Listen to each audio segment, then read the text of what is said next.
성경 일독을 위해서 오늘 우리가 함께 읽어나갈 하나님 말씀은 역대하 31장부터 33장까지 말씀입니다.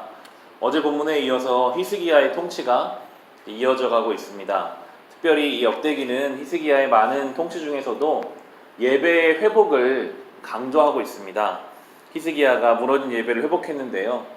31장의 2절을 보시면 히스기야는 레위 사람들과 제사장들을 갈래를 따라 다시 조직하여 각자에게 특수한 임무를 맡겼다. 제사장들과 레위 사람들은 각자 맡은 임무에 따라 번제를 드리는 일, 화목제를 드리는 일, 성전 예배에 참석하는 일, 주님의 성전 여러 곳에서 찬양과 감사의 노래를 부르는 일을 하였다라고 나오고 있습니다. 성경은요, 히스기야의 예배의 회복이 이스라엘의 회복과 연결됐다라고 우리에게 보여주면서 우리에게도 말해요. 예배의 회복을 힘쓰라. 우리가 볼 때는 그 예배 드린다고 우리의 삶에 무슨 연관이 있을까? 그런데 성경은 분명히 말합니다. 성도의 삶은 예배의 회복이 삶의 회복, 삶의 풍성함으로 이어지고 있다라고 우리에게 이야기해주고 있습니다. 본문 31장 20절, 21절을 보시면 쭉 예배 회복이 나오면서 이렇게 결론을 내립니다. 히스기야는 유다 전역에서 이렇게 하였다. 그는 주 하나님 앞에서 선하고 정직하고 신실하게 일을 처리하였다. 그는 하나님의 성전을 관리하는 일이나 율법을 지키는 일이나 하나님을 섬기는 일이나 하는 일마다 최선을 다하였으므로 하는 일마다 잘 되었다라고 나옵니다. 성도의 신앙, 성도의 예배는 성도의 삶으로 그대로 이어집니다. 이어지는 본문 32장에서 이 히스기야가 두 가지 어려움을 당하거든요. 한 가지는 아시리아 사네립이 쳐들어와서 나라가 망할 지경에 이르고, 또 한 가지는 자기가 죽을 병에 걸려서 죽게 되었을 때 똑같아요. 자기의 신앙이 건강하니까요. 하나님을 향한 신뢰가 살아있으니까요. 아무리 문제가 나를 닥쳐와도 그 가운데 하나님을 찾습니다. 하나님이 이 문제를 해결해 주실 거다. 담대하게 그 문제를 대하는 히스기야의 모습이 나오는데요. 32장 7절과 8절을 보시면 지금 온 적군이 이 나라를 포위해서 위기 상황에 있는데 히스기야가 백성들에게 이렇게 말합니다. 굳세고 담대하여야 한다.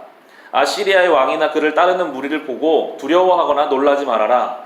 우리와 함께 계시는 분은 아시리아의 왕과 함께 있는 자보다 더 크시다. 아시리아 왕에 있는 것이라고는 군대의 힘뿐이다. 그러나 우리에게는 우리를 도우시고 우리를 대신하여 싸우시는 주 우리의 하나님이 계신다. 백성은 유다 왕 히스기야의 말을 듣고 힘을 얻었다라고 말하고 있습니다. 분명합니다. 우리가 하나님과의 신뢰관계가 건강할 때는요, 어떤 문제, 칼이 내 목에 들어와도 담대할 수 있어요. 눈에 보이거든요.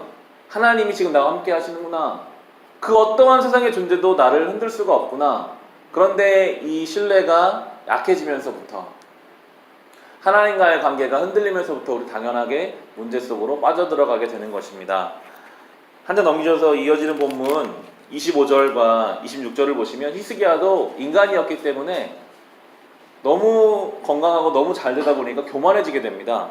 25절, 26절에 그러나 히스기야가 교만한 마음으로 받은 바 은혜에 감사하지 않으므로 하나님의 진노가 히스기야와 유다 백성과 예루살렘 주민에게 내렸다.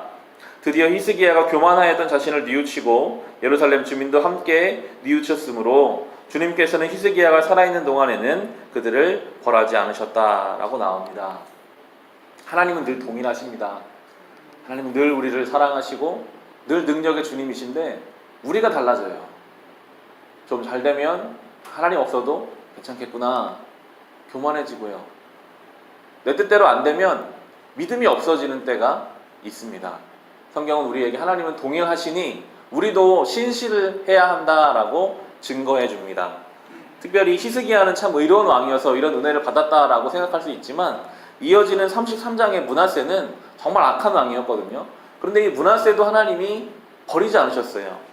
33장 2절 보시면 므낫세가 얼마나 악한 왕이었는지 나오는데요. 그는 주님께서 보시기에 악한 일을 하였다. 그는 주님께서 이스라엘 자손이 보는 앞에서 쫓아내신 이방 사람의 역겨운 풍속을 따랐다 라고 나옵니다. 주님이 므낫세를 버리지 않으셔서 11절과 12절을 보시면 아시리아 왕의 군대 지휘관들을 시켜 유다를 치게 하시니 그들이 므낫세를 사로잡아 쇠사슬로 묶어 바빌론으로 끌어갔다. 므낫세는 고통을 당하여 주 하나님께 간구하였다. 그는 조상의 하나님 앞에서 아주 겸손해졌다라고 나옵니다. 쇠사슬에 끌려갔어요. 한 나라의 왕이 적국으로 끌려갔는데 그 고통 중에서 하나님을 만납니다. 야, 내가 왕인 줄 알았는데 내가 아무것도 아니구나. 하나님 그분을 의지할 수밖에 없구나. 겸손하게 하시는데 13절을 보시면 그가 주님께 기도하니 주님께서 그 기도를 받으시고 그 간구하는 것을 들어주셔서 그를 예루살렘으로 돌아오게 하시고 다시 왕이 되어 다스리게 하셨다. 그제서야 므낫세는 주님만이 하나님이시라는 것을 깨달았다라고 이야기하고 있습니다. 그 악한 왕도요, 하나님이 때로는 쇠사슬로 끌고 가게 해서라도 깨닫게 하시고 교만함을 꺾으시고 다시 주님 앞에 기도하며 돌아오게 하시는 은혜와 생명의 주님이심을 성경을 통해 우리는 알 수 있습니다. 오늘도 이 히스기야와 므낫세의 삶을 돌아보며 주님 앞에 겸손하게 살아갑시다. 우리의 믿음이 건강하면요, 우리의 삶에서 우리는 담대할 수 있습니다. 하나님은 상황과 환경을 때로는 그냥 두시고 우리의 마음이 달라지기를 원하시더라고요. 고통 중에서도, 아픔 중에서도 그 가운데 하나님을 만나셔서 오늘도 신앙의 건강함으로 삶의 건강함을 이루어 가시기를 주님의 이름으로 축원합니다.